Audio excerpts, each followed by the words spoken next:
오늘 말씀의 제목을 따라해 보시기 바랍니다. 교회 안에 약자를 도와야 합니다. 교회 안에 약자를 도와야 합니다. 우리는 에베소 교회 지도자인 디모데에게 이 사도 바울이 편지 목회자에게 권면하는 목회 서신을 보내게 됩니다. 어제 말씀을 통해서 참 과부를 존대하라 라는 말씀을 했고, 도대체 그 참 과부가 누구인가 말씀을 쭉 나누고 있습니다. 사랑하는 성도 여러분, 초대교회 안에 과부들에 대한 언급이 참 많습니다. 왜냐하면 예수 믿는 사람들 가운데 약자들이 많았습니다. 여자가 있었고 노예가 있었고 과부들이 참 많이 왔습니다. 참 교회라는 곳의 특성은 그렇습니다. 이상하게 세상의 것을 다 가진 사람들이 예수 믿기는 어렵습니다. 그러나 세상에서 버림받고 약자였던 사람들이 예수님을 믿고 하나님의 백성이 되는 경우가 참 많이 있었습니다. 그때나 지금이나 마찬가지죠. 내 인생이 잘 되고 풀릴 때, 모든 것이 형통할 때 예수 믿는 경우는 거의 없습니다. 다 하나님은 인생의 밑바닥에서 어려울 때, 곤고할 때, 아플 때 하나님의 백성들을 부르시고 또 예수 믿게 하시죠. 그래서 초대교회 안에 이 과부들이 많았고, 집사들을 세우게 된 이유조차도 과부를 돌보는 것 때문에 7 집사를 세웠다는 사실입니다. 그래서 교회 안에는 항상 약자들이 많았습니다. 그러면 여러분에게 묻습니다. 하나님은 항상 약자 편이십니까? 여러분 그렇게 생각하세요? 하나님은 소수자의 편이십니까? 그렇지 않습니다. 여러분 그렇게 생각하시면 안 돼요. 하나님은 의로운 소수자의 편이십니다.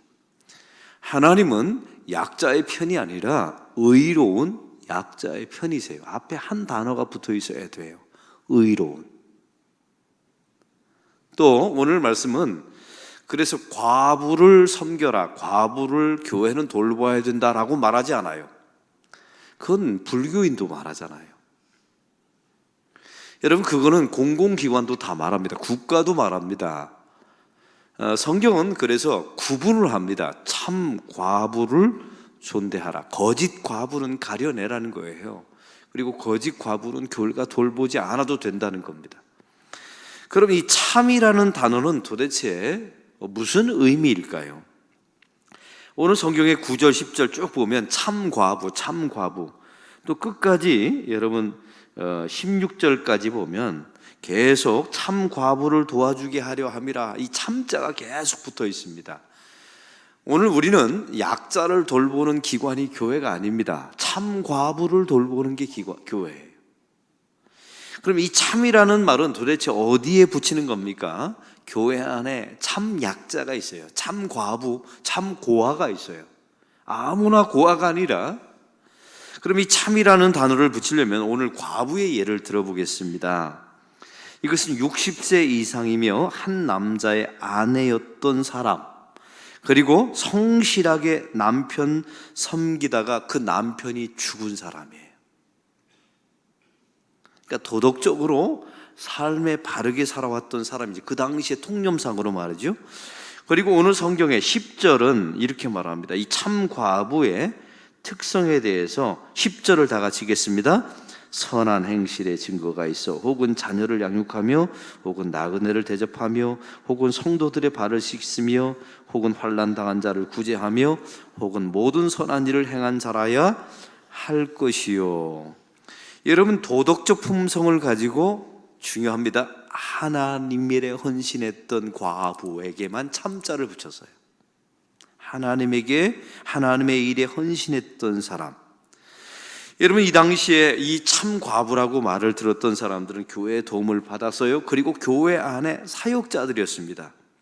그리고 5절의 말씀에 보면 이 참 과부는 누구냐면 하나님에 대한 소망을 두고 다른 데 관심을 두지 않는 사람, 기도와 간구로 살아갔던 사람, 그리고 자기 자신을 돌볼 수 있는 친척이 없는 사람들이었어요. 여러분 여기서 중요한 두 가지, 참 과부는 도덕적으로 거룩하고 바라야 합니다. 그리고 자기를 돌볼 수 있는 친족이 없어야 되고, 세 번째가 중요합니다. 신앙이 좋았던 사람. 이 교회 안에 하나님을 바라며 하나님밖에 나에게는 소망이 없습니다 라고 하나님께 소망을 두며 살았던 신앙이 좋은 사람에게만 참자를 붙였어요. 그런 사람만 교회가 도와야 된다는 겁니다. 사랑하는 성도 여러분, 세상과 다르죠? 여러분, 세상에서 차상위 계층에게 돈 줄 때 참 과부를 가립니까? 안 가립니까? 안 가립니다. 그러니까 진짜 가난한 사람은 가리지만 신앙이 있는가 없는가, 도덕적인 품성이 있는가 없는가는 가리지 않아요. 이게 차이점인 거예요. 불교도 마찬가지입니다. 여러분, 불교와 기독교의 차이점은, 기독교는 참 과부만 교회가 책임을 지라는 거예요. 그러면 이유가 있습니다. 구제하라, 섬기라, 이런 이야기가 아니었던 거예요. 오늘 본문을 가지고 교회가 이제부터 이제 구제 사역을 열심히 해야 되나 보다, 교회를 아무리 건축하더라도 구제는 빼서는 안 되는가 보다, 이런 이야기가 아니었던 거예요. 오늘 성경은 이 참과부라는 단어를 통해서 구제를 명령하시죠. 여기서 우리는 중요한 하나님은 어떤 분이신가가 드러나 있어요. 구제하라가 중요한 게 아니라 하나님의 마음은 세상의 소수와 약자에게 있는 것이 아니라 신앙을 가진 약자에게 하나님의 마음이 있습니다. 할렐루야. 이걸 항상 잊지 마세요. 믿음을 가진, 그리고 도덕적 품성을 가지고 있는 그 약자에게 하나님의 관심이 있어요. 그래서 성경은 이것을 은혜의 하나님이라고 말합니다. 다시 표현합니다. 세상에 가난한 자를 돕는 것은 구제라고 말하고 도덕이라고 말해요. 그러나 의롭고 신앙이 있는 약자를 도우는 것은 성경은 은혜라고 말합니다. 할렐루야. 교회는 이걸 잘 가려서 하셔야 돼요. 다시 말하면 악하고 신앙이 없는 사람은 구제 대상에서 포함시키지 않아도 돼요. 왜요? 어차피 멸망할 사람들이니까. 하나님은 어떤 분이신가가, 그래서 하나님은 공의로우시며 은혜로우신, 사랑과 공의를 겸비하고, 오늘 말씀에도 하나님의 성품이 드러나 있어요. 공의. 왜요? 선하고 신앙이 있는 사람을 돌보는 그런 공의. 은혜는 뭐예요? 그런 약자를 돌보는 하나님의 사랑.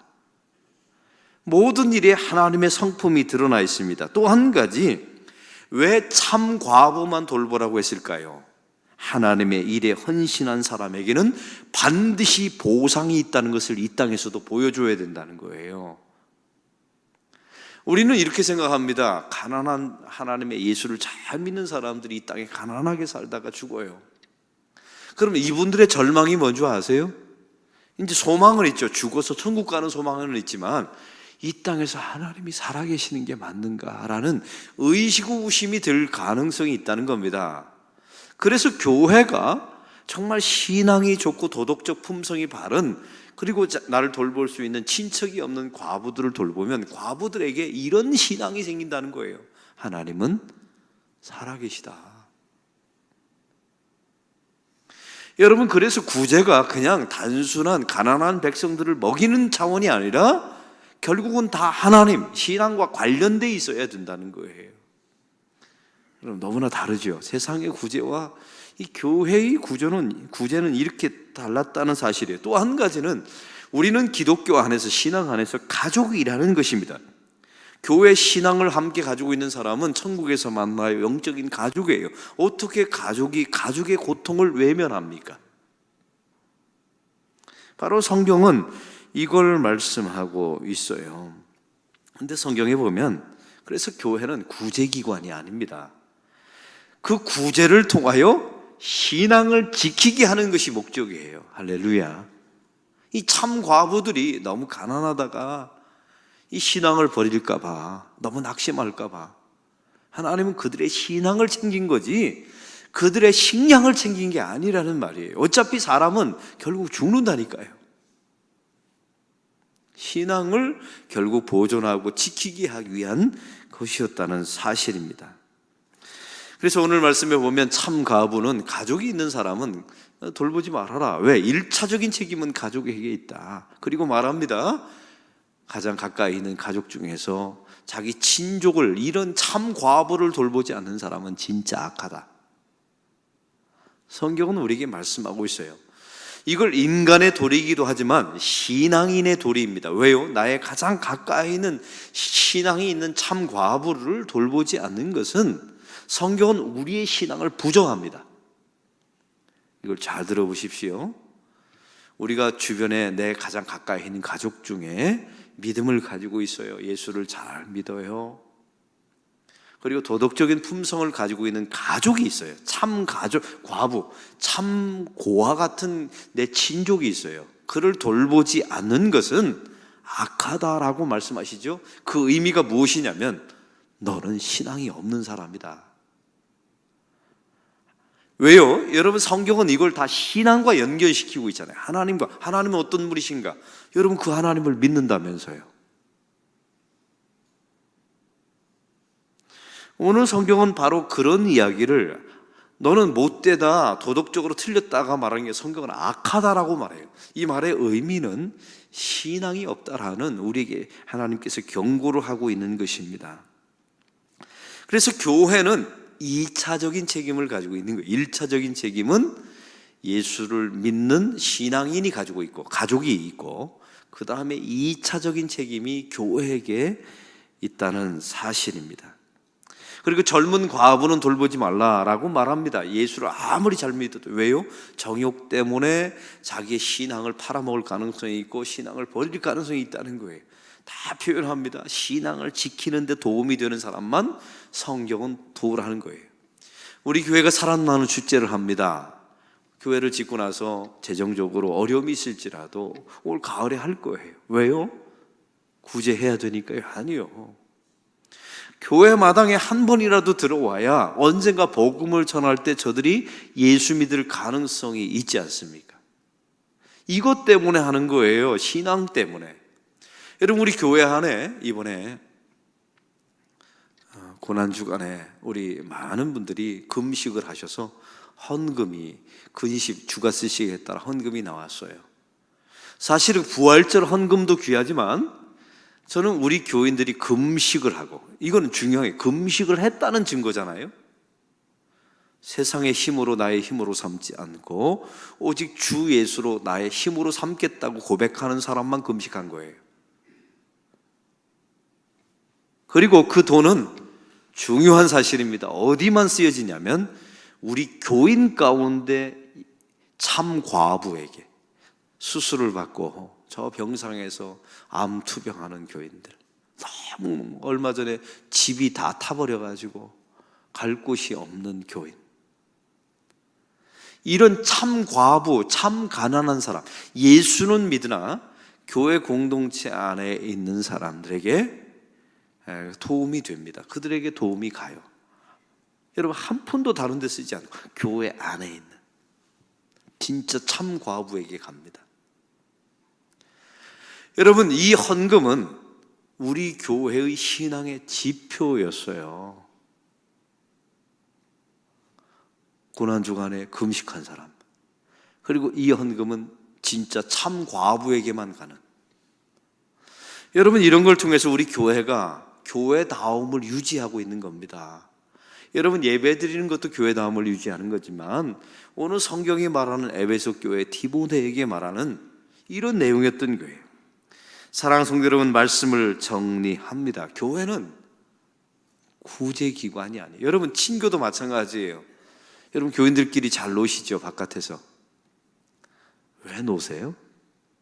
한번 묻는 겁니다. 하나님이 묻는 거예요. 야, 너희들은 교회 바깥에서 잘 노는구나.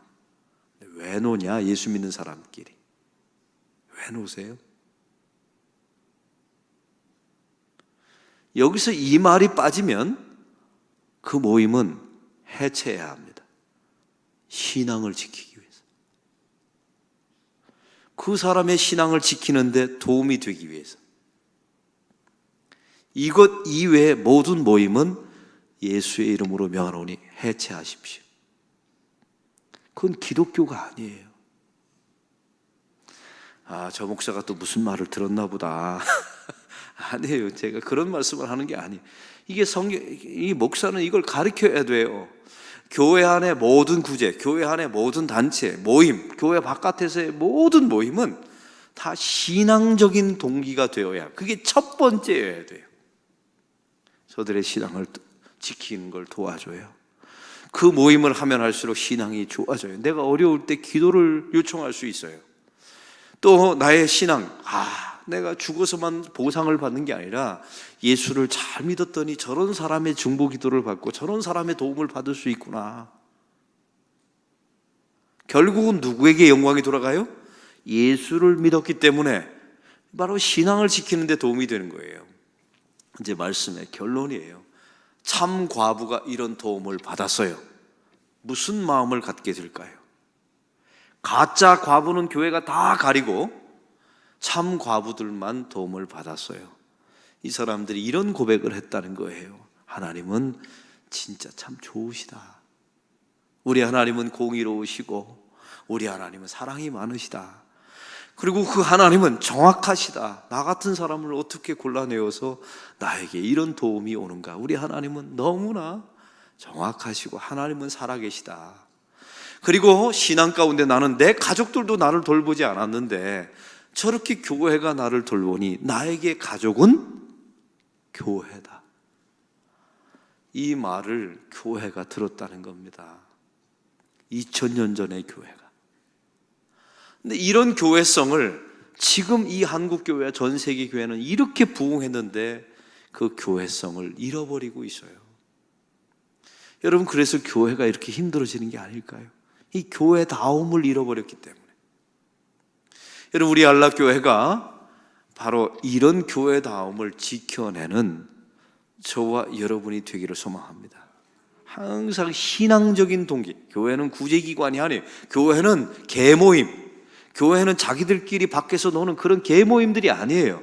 항상 신앙적인 목적, 신앙적인 동기, 전도하기 위한 것, 신앙을 지켜내기 위한 것, 하나님은 살아계시다는 것을 보여주는 것, 하나님은 사랑이시며 공의로우신 것을 증명해내는 그런 모임, 그런 행위가 있어야 바로 교회라는 것입니다. 이 자리는 토요일 날 우리 항존직과 항상 함께합니다. 특별히 교회 짓는 과정 속에서 모였다는 것은 귀해요. 이제 막바지입니다. 그러나 건물을 짓는 것도 중요하지만 교회다움을 지켜내는 것이 훨씬 더 중요합니다.